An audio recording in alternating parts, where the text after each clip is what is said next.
All right. Well, greetings and shalom to each and every one of you. We had a situation come up yesterday, and it caused me to be out of place, and so I apologize for those of you that follow us. But here we are, as I said, that we would upload the content today.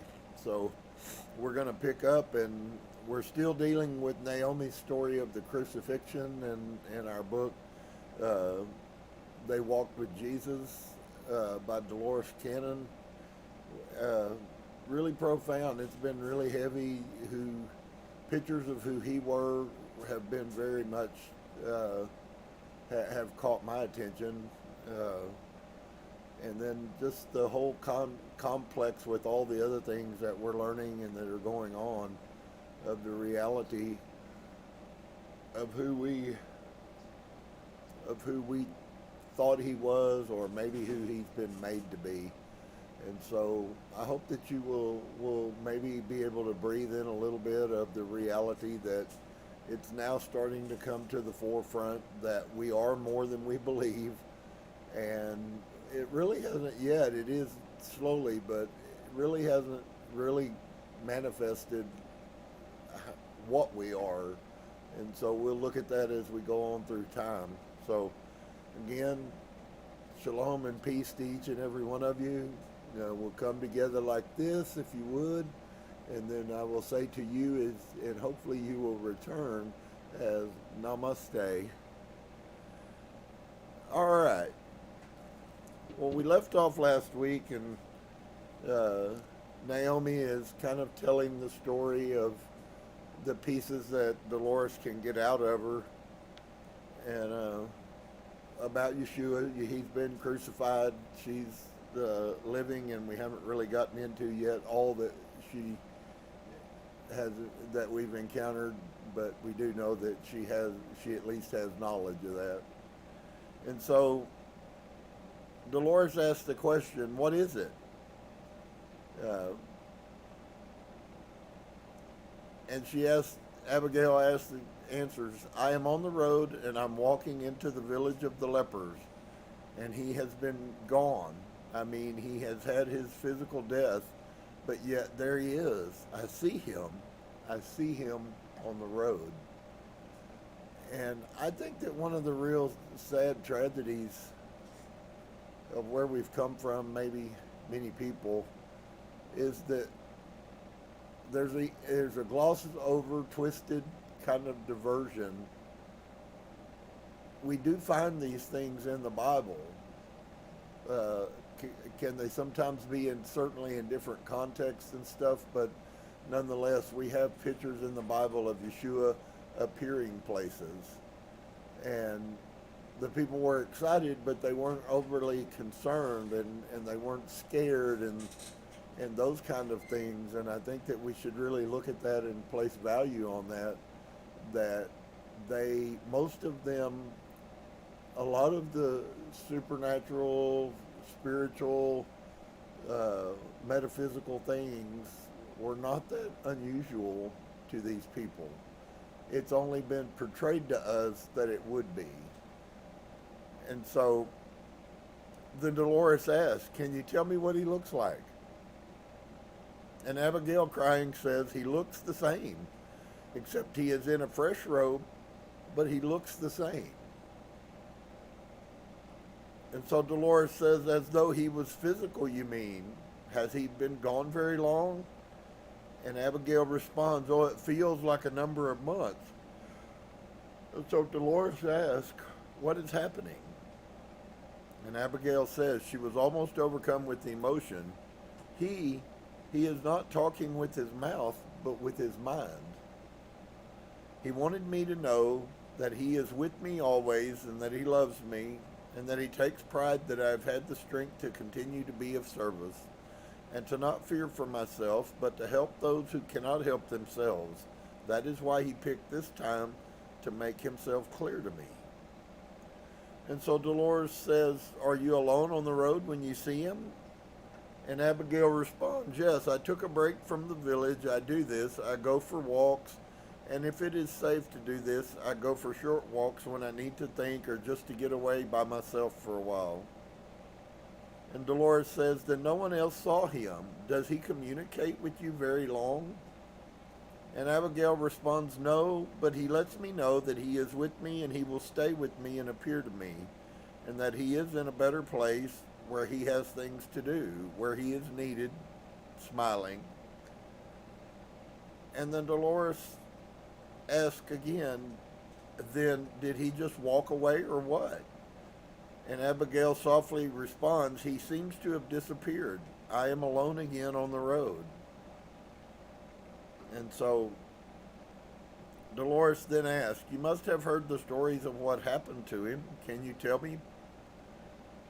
In a pause, you weren't there, were you? And Abigail, still emotional, responds, no, but there was the Roman soldiers. From what I understand, he was arrested and they found him guilty, almost inaudible, and put him to death. And so Dolores then writes, I had to ask questions as though I was ignorant of the biblical story in order to not influence her and to obtain her unbiased version. And so Dolores then asks, was there anything his friends could do? And Abigail responds, they didn't have enough strength. You can't fight the Roman soldiers unless you have more strength, more power than they do. And so Dolores says, I didn't think they could just put someone to death without a reason. And Abigail says, they said he was being blasphemous against the government. Also, some of the religious leaders felt he was blaspheming against God and their teachings. They felt they could not let this man live who was spreading these types of things against the government and against the temple. And they felt and her voice broke. And Dolores asks, what? Abigail regains her composure and she says, they felt what he was saying was not filled with any truth and that he had been lying to everyone. They said he could not perform miracles. They tried to force him to perform miracles and he could not. And then there was rioting. His followers, his handful of followers, were fighting the soldiers in the street, and there were people trampled and dying. And Dolores says, do you mean his followers were fighting with the Romans over what they were saying? And Abigail says his followers were trying to protect him. And Dolores says, to keep him from being arrested, you mean? Abigail says yes, and there weren't enough of them. And so Dolores then says, then some of them were dying on the streets. Abigail says yes, the soldiers started fighting, and then the town went crazy. People were being trampled, and the soldiers were just going after anybody. And Dolores said, you said they tried to make him perform miracles and he couldn't. Do you think he couldn't, or he just wouldn't? And Abigail says, I think they would have found a way to kill him no matter what. I think he knew that miracles can happen for anyone, but if they don't believe that they can be healed or things can be changed, it will not happen. He couldn't make a blind man see if the blind man didn't want to see, or if there is something else that the blind man was supposed to be doing. What a profound statement, in the time we live in. And all of this you also find in the Bible. Where did we find that unless you believe, faith is all about believing and doing these works. So this concept is not really foreign to that narrative. There is a reality that it certainly is different than what the narrative that Christianity is presented in, or else there would be lots of people constantly being supernaturally healed. And so Dolores then asked the question, I guess it was a test that they were giving him. And Abigail says a test that was meant for him to fail, and he knew it. He made that trip knowing the outcome. He knew. I wonder sometimes about us. He knew what was going to happen. They would not have made a test that he could have survived. They felt too threatened. And so Dolores says it would be hard to perform miracles in that kind of atmosphere anyways. And Abigail says yes. And also he was not walking amongst the people for this purpose. So they put him on it was a trial, but it was a mockery. And then they planned his death. And Dolores says, do you know now he was killed? Naomi uttered a deep sigh. I know this is disturbing for you to answer these questions, but I just want to know what you were told. And so Abigail says, well, they kill people. They make wooden crosses. Crosses seem to be an unfamiliar word to Naomi. This is how they put people to death in the worst way in these times. They put up these wooden crosses and they nail people there and they let them die. They kill people, many people this way, especially those they want to make an example of for others. They want to make sure they can control the masses by fear. And so Dolores then says, that sounds like an awful way to do it. Have you heard any other stories of what happened at that time? And Abigail responds, I have heard many stories. I don't know what is really true, but some people say that they saw him die up on that cross, and yet they saw him appear to them the following evening or the next day. And then I have also heard they couldn't find his body. I've heard many things. And so Dolores then says, did you talk to anyone who actually was there when he died? And Abigail responds, yes, I talked to people who saw him up on the cross. Dolores then asked, did they tell you anything that happened while he was dying? And Abigail says they said that somehow he was able to control the pain. And Dolores says, that is wonderful, then you know he didn't suffer. And Abigail responds, I heard someone say that they saw the same kind of glow that I saw from his heart center and from his head. They saw the same golden lights. They also saw that when he was taken down from the wooden hanging, that there was a calmness over his face. And she pauses reflectively, but I have heard that people saw him appear afterwards. And so Dolores says, was he hanging there long? I've heard it takes a long time to die that way. And Abigail responds, I don't remember in time. I don't remember. And so Dolores then asks, but he was able to control the pain. Abigail says, yes, I heard that from a number of people. They were surprised at how calm he was. It was as if he was not there. And by the morning he was, I know that they had him down by early dawn. And so then Dolores writes, this same statement about Jesus not suffering and apparently not feeling pain was reported in Jesus in the Essenes. It was as though he removed himself, maybe by going out of his body. However he did it, he was advanced enough to know how to separate himself from what his body was experiencing. It is also reported that he died in a vastly shorter time than crucifixion normally takes, so he apparently had complete control over his physical body. And so Dolores says, you said you heard people say they couldn't find his body. And Abigail says, yes, that's what I have heard. And Dolores says, what did you hear about that? Abigail says, I heard that they had put his body to rest and covered it over and that there were soldiers guarding. And Dolores asks, why were the soldiers there? And Abigail says, I think the Romans were very much afraid of his followers and the reputation he had.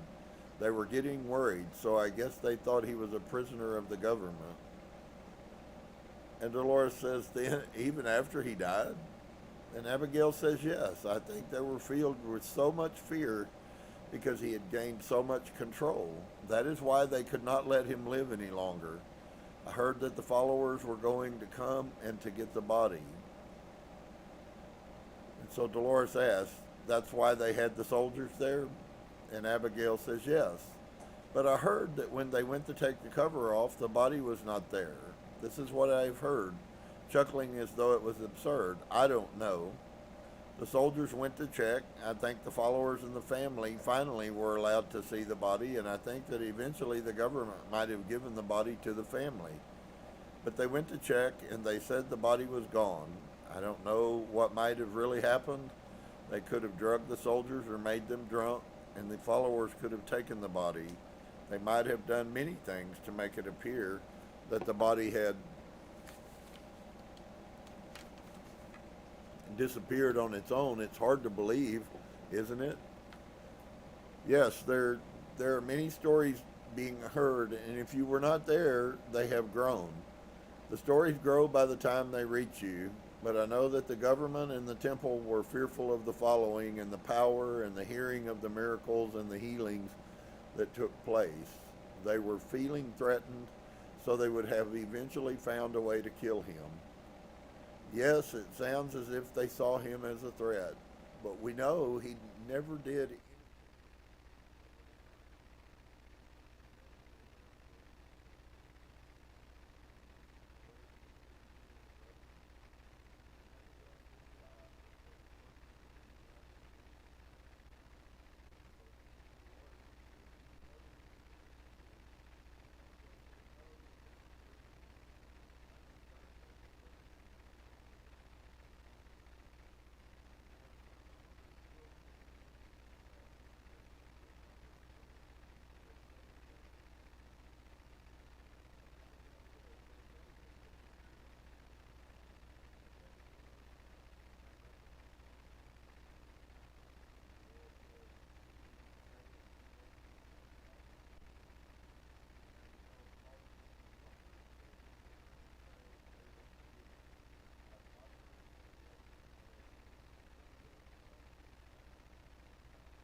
the physical body went one way and the other body that appeared as he knew it when it was whole and healthy went another way. He saw the same thing I saw on the road tearfully, and he described the same thing in the same feeling. Now, I would have you be very careful and conscious to think about and to pay attention to the reality that all of these things that Yeshua constantly invoked were spiritual. Really, it's the positive side of emotionality. The positive side, and of course, even the positives can be used wrongly. But he often she often states, even with her dad, that looking at him there is a telepathic connection that goes on, and a sense of warming and a sense of love and a sense of kindness and encouragement. And I think that really is, as we continue on the journey of humanity, I really believe that we're in a really significant time right now. I believe that there's lots of changes that are happening, and the separating, the dividing of the fabric, if you would, is going on, just as I'm quite sure that it did then. And so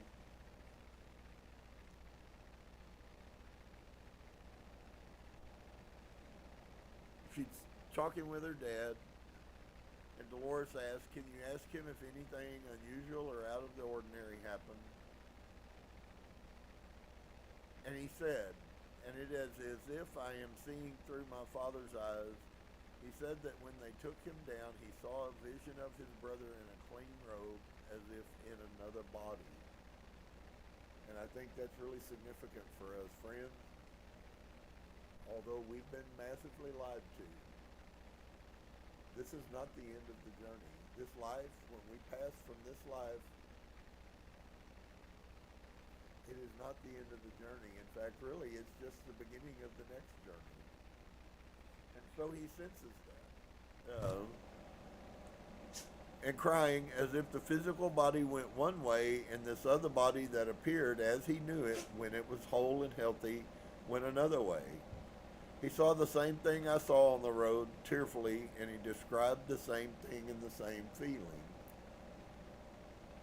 And so Dolores asked him if he heard the tales that the body had disappeared, and does he know anything about that? Abigail responds, yes. He said that the following morning they were going to get his body, and they opened the granite lid, and he said the body was gone. And he saw that it was gone, Dolores asked. And Abigail says, yes, but he really doesn't know how to explain it. Because like me, he said many things could have happened between the soldiers and some of his closer followers and the religious people.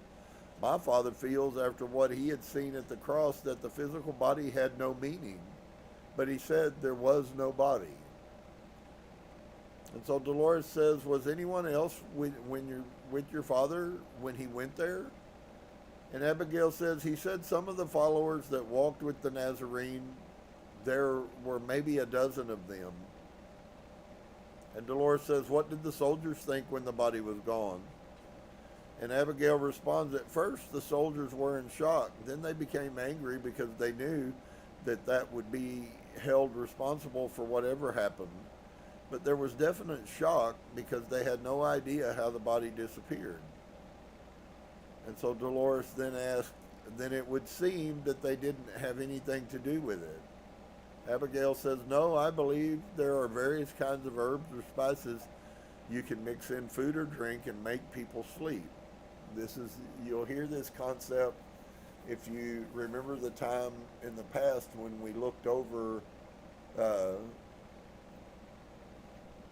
the Passover conspiracy by Hugh Schoenfeld, where many of these things are brought out. That book was written about the plot called the Passover Plot, that was written about from a large quantity of historical pictures. I guess you could call it at this point in our journey. You could call it fact. It was things that were brought out of ancient history that had to be researched out, and I think it's quite strange that that would pop up here in the very same similar connotation as to what the Passover plot said. And so she says this: no, I believe there are various kinds of herbs and spices you can mix in food or drink and make people sleep. So I don't know. There were many ways they could have that this could have occurred. The soldiers have no memory of anything, so they say. And Dolores says, yes, that sounds possible. Could someone have slipped by them then and got to the body? Abigail says, I think it might have happened. And Dolores says the place where he wasn't sealed or anything. And Abigail says he was placed in a tomb, and then the tomb was guarded by the soldiers. So it would have taken some planning to do this if the body did not disappear on its own. And Dolores says, is that possible, do you think? Abigail says, I do not think so. And Dolores then asks, that would be very strange. And Abigail responds, yes, I don't know what the government, the followers, the religious leaders, or whoever might have done this were planning. And so Dolores then asks, yes, but anyway, the body was gone, and I thought the tomb might have been sealed so no one could get in. And Abigail says it was supposed to be that way, but it would have taken more than two people to get that top off of the tomb. It was heavy, so something was planned. And Dolores says, are you going to stay with your parents very long? And Abigail responds, no, just a short visit. Then I have places to go and people to care for. And Dolores says, are you by yourself? And she says, no, there are other followers that came into Jerusalem. I don't go on the road by myself. It is a small group usually. And Dolores says, well, I know your parents are glad to see you and to visit with you. Abigail says, yes, it is good seeing them, but this place is very foreign to me. And Dolores then asks, it must seem like a long time since you left there. She says, yes, and the whole atmosphere of this area does not feel right to me. And Dolores says, I suppose that there are many changes since you left. You have changed in many ways since you left your parents' house. Abigail says, yes, and a chuckle, lifetimes. So Dolores then asks, many changes, all right? Let's leave that scene, and I want you to move ahead one more time to an important day in your life that occurred after that time. An important day when something that you consider to be important is happening. I will count to 3 and we will be there. 1, 2, 3. It's an important day in your life, a day that you consider to be important. What are you doing and what do you see? Abigail responds, I am in a village and I am quite a bit older. Her voice definitely sounded older. But we have been very successful in evolving a community based on the truth and the teachings of the Nazarene and of God. I know this group will go on to teach others and that it will never die. And that someday this hope he had for humanity will evolve in what he wanted it to be. So I guess this day is important mainly because I know my own time is coming nearer, and I can ascend with a full heart knowing that I have taught many people and that they are true. They will continue to teach others and grow. I have been with these family of mine now for many years in this community, and we are safe. We are safe from the government and from religion. We can still go off on pilgrimages and be of service, and yet we are growing and we have strength. And so Dolores asks, anyone give your village a name? And Abigail says, yes, we have called it Beth Sharon, phonetic accent on the last syllable. Beth Sharon, Bet meaning the house, so that would be the house of Sharon, the house of Sharon. And my Jewish consultant said, Beth in front of the name meant house, an example, Bethlehem, which means the house of bread. But he said Beth Sharon could mean the house of roses, the rose of Sharon, because Sharon is a flower. This sounded plausible and was keeping with the Jewish place names. Then when I did my research, I discovered a town that existed in the time of Christ, and he was located directly on the Jordan River, placing it in the appropriate location. It was Beth Shean, meaning the house of rest, the house of tranquility, the house of security, or dwelling in quiet. Beth Shean was better known in the time of Christ by its Greek name, Scythiopolis, and was a large city. The village of the lepers would certainly not be the same as the large city, but the Jewish name would certainly apply to a place of isolation. I am only assuming, but perhaps when the Greek name took prominence, Jesus' followers chose the Jewish name for the smaller village. It may be that the name was really Beth Sharon and Beth Shean is only a close phonetic similarity. There is so little known about the place names of the towns during that time period that anything is possible. And so Dolores asks, did you ever marry? Abigail says no, and then she chuckles. That was a long time ago. I knew that I was married to my beliefs and that I could only do the truest job, the best job, by being on my own and by having the freedom to wander and be of service. I could not have taught all these children and helped all the orphans and made our own family if I had been married. And so Dolores says, you mentioned that you were there with your family, so that's what I thought you meant. And Abigail says, all the village is my family. We are all a family. Dolores says, did you ever see Jesus again? Because that time on the road? Abigail says, yes, he appears to me the same way every now and then, and I guess as I have become older, I see him more in my mind too. But it is when I go out walking on my own that he will appear. And Dolores says, and he still looks the same way? Abigail lovingly, yes. And so Dolores says, what did he say to you on those occasions? Abigail says, oh, there have been many things, but he mainly kept hope alive. He said, too, that his teachings and the truth will swell up again through the hearts of people, and in this way he will come forth again. He knows that humankind can live without the barriers of the government and religion, so he keeps giving hope and encouragement to those who are teaching truth. And so Dolores says, do you think he wants you to start a new religion? Abigail says, no. He only wants to spread the truth of caring for one another and of being true to the Spirit, which is God. He never wanted any deification. He wanted us to care for one another as we would want to be cared for. Is there anyone who talks of starting a religion around him and his teachings? Abigail says, well, there are many who have gone on. Some of his disciples have tried to gain power through his teachings, proving theirs was the only way, but that is not the truth. That is not what his way was. So they are creating exactly what he was getting away from when he left the temple, so that is happening. And Dolores asks, what is the difference between calling some of them disciples and some of them followers?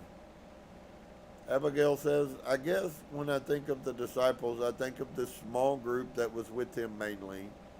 But the followers are all those people who believed in his word, the masses. And Dolores says, I wondered because you were with him too for a while. Abigail says, yes, but for me it was simply that I knew my purpose. I had clarity. I had something very special. I do not wish to gain control. I just wanted to be true. And Dolores says, then some of them did want power, and that's not what he wanted at all. Abigail says, not at all. That is why he left the earth at such a young age. He knew it was not the time. He had done all he could do. And then Dolores asks, all right, I thank you for talking to me and telling me those many things, and I wish to come again and speak with you at another time. Let's leave that scene. And so Dolores says, I then brought Anna back to full awakening consciousness, and when Anna awakened, She still remembered the crucifixion scene. I turned the tape recorder back on to record her comments. You said that when you saw the scene through your father's eyes, it looked horrible because there was blood all over Jesus, not just at certain places. Abigail says yes. If you saw him up on that cross as I saw it through my father's eyes, you would tremble and be in so much shock that you could hardly breathe to see something that barbaric being done to another human being. You would think that it was such an excruciating pain to have these spikes nailed through you, and then having these stab wounds and blood coming out of you, and he looked almost gray. He didn't look like flesh. And Dolores says, were those stab wounds on him too? Abigail says, I am seeing blood coming from various places, so I think yes. I think he was cut in a number of places. And yet, like I said, I knew that he physically wasn't really feeling anything. And Dolores says, did he have anything on his head? Abigail says his hair seemed really matted, kind of muddy and wet. And Dolores says, I was just curious because, we have these pictures of what we think happened. And Abigail says, yeah, but I don't see... This is me now saying I have seen pictures of him, and Christians say that he had a crown of thorns, but I'm not really seeing that very clearly. I'm seeing, as I said, matted, dirty, muddy hair, maybe just from being rolled around on the ground or something like dirt or leaves. And Dolores says, maybe that was what really happened to him. Abigail says, I don't know. And Dolores says maybe the cuts too were made before he was put up on the cross. And Abigail says, yeah, a sudden revelation.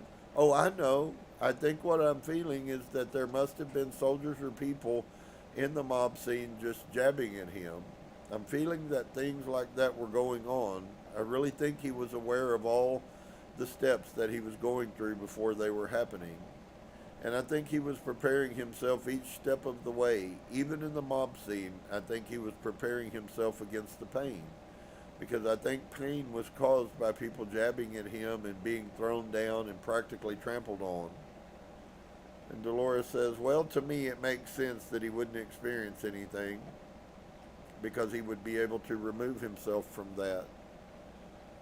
Abigail says, yes, and I think he was doing that even before he was put up on the cross. I could see it through my father's eyes. Now all these things are coming back. I can feel my father making eye contact with him. When their eyes met, it was as if their eyes were eyes of someone else. I mean, they were his eyes, but they weren't in pain. They were filling my father with warmth and love and saying it was okay. And so when and if we take the beauty of that, it's really been quite wonderful to me. I don't know about you. I don't know what your picture of Yeshua was. I don't know what your belief, denominational, if you would, belief might have told you or planted in you as a child. But I have to tell you, it's quite moving to me to find this guy that in spite of everything that he went through, the words that are uttered about him is that they felt warmth and love. It really is becoming more and more prominent, much of the study that I've been doing. And I believe that we haven't understood yet how deep a couple of the verses that Yeshua quoted were. Things that he said about what were important, and I believe we're on the road to that. But there's no question that she definitely covered it when she said that he was about loving other people. And so, if that is in fact the true Yeshua, true Jesus, if that's what you choose to call him, how wonderful it would be if we could emulate that. It's a new timeline, and on this timeline, It's about loving other people the same way you love yourself. So I hope this will be a blessing. Once again, I'm sorrowful for the delay, and I hope you're very blessed. And so we'll be back on Saturday if Source is willing, and hopefully we'll bless you and expose some more truth. There's so much out there that we really have been deceived about, and so I hope you guys are growing and you're feeling the changes and seeing the changes inside of yourself. Doesn't mean that you woke up one day and you're a different person. In fact, in often cases, it means that everything looks exactly the same, but you're different. And so I hope that you will revel in that and continue to grow and learn and enlighten and the hunger or the heart's desire to love other people will fill you full. And so we'll come to Heart Center with you guys, and I say to you today, though belated, namaste. Shalom, until we meet again.